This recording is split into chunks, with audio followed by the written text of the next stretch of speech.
할렐루야. 오늘도 주님 안에서 복되시고 또 형통한 하루가 되시기를 주님의 이름으로 축원합니다. 오늘 말씀의 제목은 하나님의 인도하심입니다. 오늘 말씀은 크게 세 부분으로 나눌 수 있습니다. 1절부터 11절 위로하시는 하나님이십니다. 12절부터 14절까지는 바울 사도의 진실함의 사역을 보여주고 있습니다.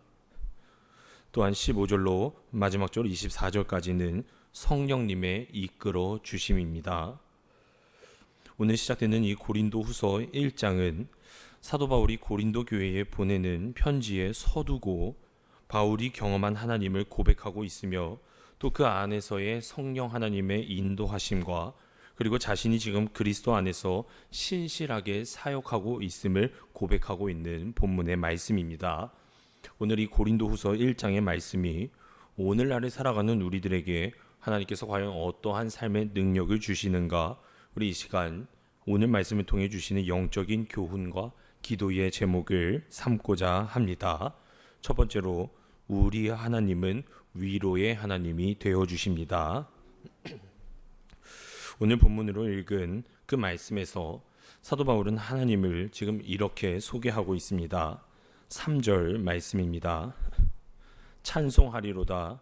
그는 우리 주 예수 그리스도의 하나님이시요 자비의 아버지시요 모든 위로의 하나님이시며. 아멘. 여러분, 헬라어로 위로는 파라클레시스라는 말을 가지고 있는데, 이는 곁에서 부르신다라는 뜻으로 보혜사 성령님 그 파라클레토스랑 어원이 같습니다. 즉 그분이 주시는 그 위로는 단순히 우리가 생각하는 어떠한 공감에서 끝나는 위로가 아닌 실제로 우리의 삶에 큰 변화와 회복을 가져다 주시는 하나님만이 주실 수 있는 위로를 뜻하고 있는 말입니다. 이것은 사람의 힘으로 할 수 있는 위로가 아닌 오직 하나님만이 주실 수 있는 평안의 위로인 줄로 믿습니다. 오늘 바울이 이러한 위로의 고백을 할 수 있었던 이유는 본인이 그러한 위로의 하나님을 크게 경험했기 때문에 오늘 이러한 간증이 있었던 것입니다. 우리가 너무 잘 알듯이 사실 사도 바울은 예수 그리스도를 만나기 전까지만 해도 본인 인생을 굉장히 편안하게 잘 살아갈 수 있었지만 예수님을 만나고 그 이후부터 너무나도 많은 환난을 당했습니다. 잘 아시듯이 태장을 맞고요, 돌에 맞아 죽을 뻔하기도 하고 내다 버려지고 감옥에 들어가는 상황까지 마주하게 되었습니다. 그리고 정말 목숨이 걸린 상황 속에서도 끝까지 자신이 받은 사명을 지키려 전도 여행을 마무리했습니다. 만약에 바울이 예수님을 만나지 않았다면 결코 겪지 않아도 될 환난이었습니다. 그런데 그 상황 가운데서 바울의 고백은 모든 환난과 모든 고난 속에서 우리 하나님은 나를 위로해 주셨다라는 말씀입니다. 그래서 바울이 그 모든 힘든 사역을 감당할 수 있었다라는 고백입니다. 그래서 바울은 오늘 말씀에서 하나님은 나의 하나님만이 아닌 모든 산자들의 위로해 주시는 하나님이 되실 것이다 고백해 주시는 말씀입니다. 그런데 그 위로가 그냥 거기서 위로해 주고 공감해 주고 끝나는 위로가 아닌 오늘 본문에서 말씀하는 것은 그 위로로 말미암아 우리가 구원까지 받게 된다라는 말씀입니다. 오늘 6절 앞절에서 이렇게 말씀하십니다. 우리가 환난 당하는 것도 너희가 위로와 구원을 받게 하려는 것이다.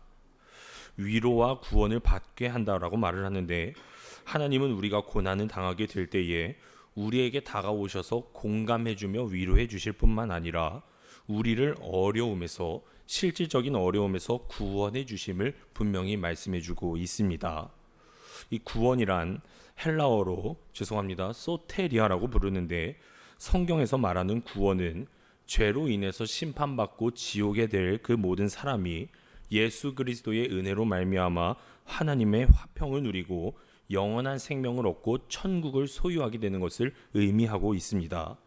그런데 하나님의 구원은 그냥 지옥에 가게 될 우리를 천국으로 이끌어 주시는 영혼의 구원에서 끝나게 되는 것이 아닌 우리가 오늘날 살아가는 이 현실 속에서 겪는 위기와 역경 속에서도 구원해 주실 것이다라는 믿음의 고백이 들어간 단어입니다. 그래서 우리가 잘 아는 다윗도 이렇게 하나님을 찬양했습니다. 시편 27편 1절 여호와는 나의 빛이시고 여호와는 나의 구원이시니 내가 누구를 두려워하리요. 지금 다윗이 말하는 구원은 다른 어떠한 구원이 아닌 내가 지금 처한 이 위기의 상황 속에서 그 나를 둘러싼 대적들에 대한 승리를 의미하고 있는 말씀입니다. 사랑하는 여러분, 그러므로 우리들도 우리를 지금의 이 삶 속의 모든 위기에서 끝내 구원해 주실 것이고 지금 이 삶 속에서 힘이 되어 주시는 그 하나님을 언제나 찬양하며 그 능력에 힘입어서 언제나 구원의 하나님을 누리며 살아가는 우리 사랑하는 광림의 모든 권속들이 되시기를 주님의 이름으로 축원합니다. 두 번째로 믿는 자들의 희생이 하나님의 대의를 이루어 주실 것입니다. 오늘 본문에서 사도 바울은 너무나도 중요한 말을 합니다. 다시 6절에서 이렇게 말을 했죠. 우리가 환난 받는 것도 너희의 위로와 구원을 위함이요 혹 위로받는 것도 너희의 위로를 위함이니. 여러분, 이 말씀 굉장히 중요한 말씀입니다. 성도들이 환난과 위로의 공동체를 이루었다는 원칙을 보여주고 있는 하나님의 말씀입니다. 우리가 하나님께 위로를 받게 되는 것이 꼭 우리에 해당하는 위로만이 아니고 내가 위로를 받음으로써 그것이 남에게도 위로가 될 수 있다라고 말하고 있는 것입니다. 더 나아가서 내가 지금 받고 있는 이 모든 환난들이 다른 이들의 위로와 구원을 위한 것이다라고 분명히 말씀하고 있습니다. 즉 사도 바울이 지금 그 말하는 고난은 단지 우리가 경험하고 그 느끼는 개인적인 실현에서 끝나는 고난이 아닌 공동체를 세워나가는데 우리가 당하는 이 환난과 고난이 크게 쓰이는 도구가 될 것임을 분명히 말하고 있습니다. 여러분, 오늘 이 말씀 놀라운 말씀입니다. 다시 말하면 우리가 위로받는 일이 그저 우리만을 위한 것이 아닌 환난을 받을 때도 그저 우리의 환난이 아닌 거기에는 모두 다 하나님의 놀라우신 마땅한 이유가 분명히 있다라고 말하는 것입니다. 그래서 사도 바울은 자기를 예로 들어서 말하기를 내가 환난 받는 것은 다 너희의 위로와 구원을 위함이다. 바울이 환난을 받음으로 고린도 성도들이 어떻게 위로를 구원과 받는다는 말이냐. 그렇기에 우리가 이 땅에서 복음을 위해 살아나가다 보면 때로는 환난을 받을 수밖에 없고 누군가의 희생이 있을 수밖에 없고 그리고 그 헌신과 희생이 있기 때문에 이 세상에 아직 예수 그리스도를 모르는 자들이 믿음을 얻게 될 수도 있고 또 그들이 불신자들이 구원에 이를 수 있다라는 말을 지금 사도 바울이 하고 있는 것입니다. 여러분, 즉 오늘 말씀은 믿는 자들의 희생이 있어야만이 다른 사람들에게 은혜를 전달할 수가 있고 하나님의 크신 대의를 이룰 수 있게 된다라는 말씀인 줄로 믿습니다. 오늘날 우리가 겪는 이 모든 삶 속에서 고난과 고통도 마찬가지입니다. 하나님은 그 고난을 언젠가는 위로의 셈으로 바꾸어 주실 줄로 믿습니다. 당신의 나라의 확장을 위해서 크게 쓰이는 큰 도구가 될 줄로 믿습니다.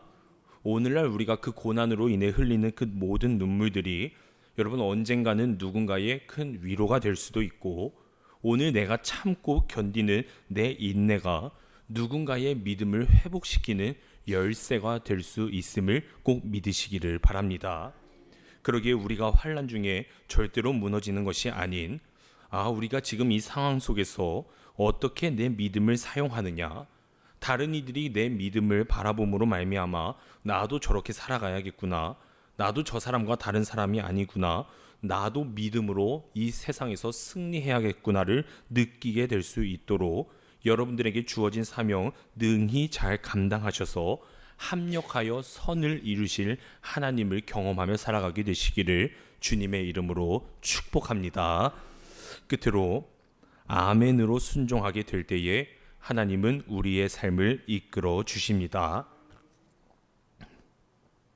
오늘 말씀에 예, 또 아멘이라는 말이 등장하게 됩니다.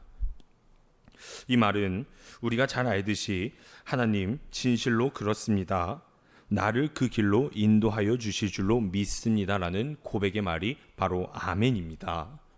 오늘 본문은 우리가 하나님의 말씀에 대하여 언제나 아멘하며 살아가야 할, 순종할 수 있는 근거를 분명히 제시해 주고 있습니다. 그것은 하나님의 약속은 얼마든지 그리스도 안에서 예가 된다라는 구절입니다. 여러분, 이 말씀은 하나님의 전능하심과 아울러 하나님의 그 신실하심을 보여주고 있는 약속의 말씀입니다.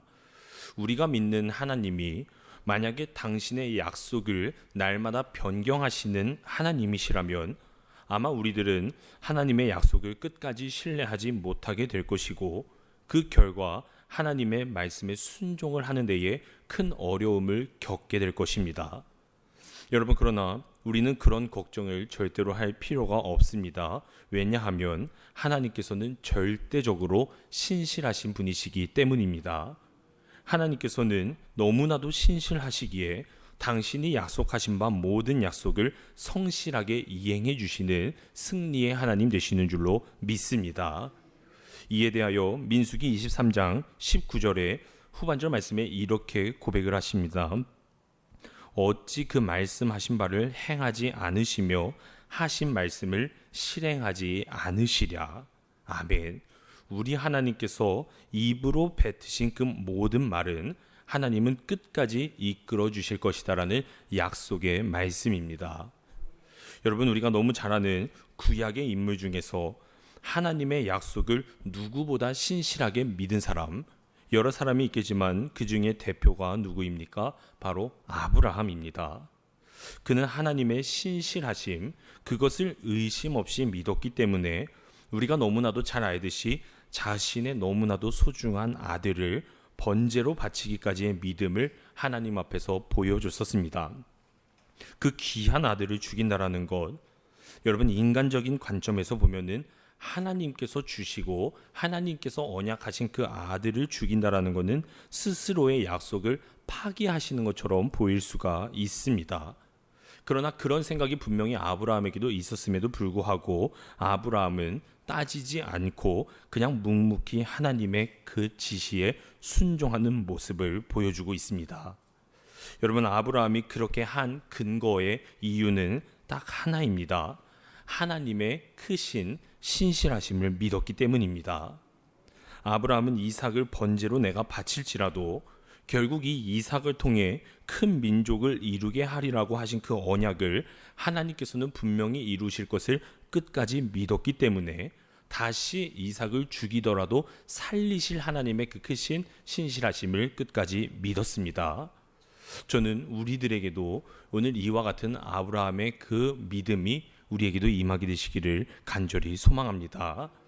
그런즉 우리도 아브라함처럼 하나님이 예비하신 그 신실하심을 끝까지 믿으시고 하나님의 말씀을 온전히 순종함으로 말미암아 아멘의 신앙, 하나님의 말씀에 언제나 예라고 대답하고 나아가는 우리 사랑하는 모든 성도님들이 되어야 할 줄로 믿습니다. 사랑하는 여러분, 하나님께서는요, 날마다 아멘하는 자에게만 성령의 기름을 부어주실 줄로 믿습니다. 하나님은 언제나 그 삶 속에서 아멘하는 자에게 성령의 능력 또한 베풀어 주실 줄로 믿습니다.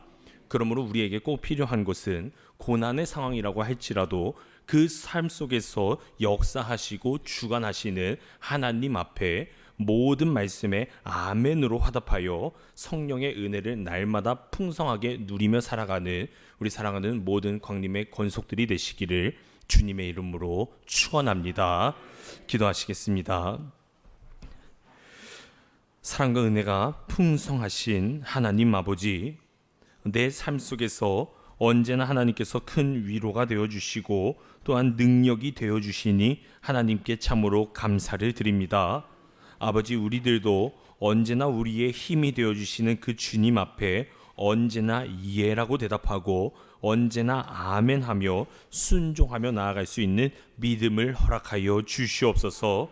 아버지, 오늘도 그 아멘하며 순종하는 마음으로 이 새벽 제단을 지키는 우리 사랑하는 모든 성도님들의 기도 제목 들어 주시옵고 또한 이 시간 하나님 앞에 귀한 예물을 올려드리오니 아버지 귀한 예물 드리는 그 손길 기뻐 받아 주시오며 드리는 그 손길 위에 하나님의 놀라우신 축복이 임하게 될 수 있기를 성령 하나님께서 인도하여 주시옵소서. 오늘도 복 주시고 지켜주실 줄로 믿사오며 이 모든 말씀 살아계신 예수 그리스도의 이름으로 기도드려 싸움나이다. 아멘.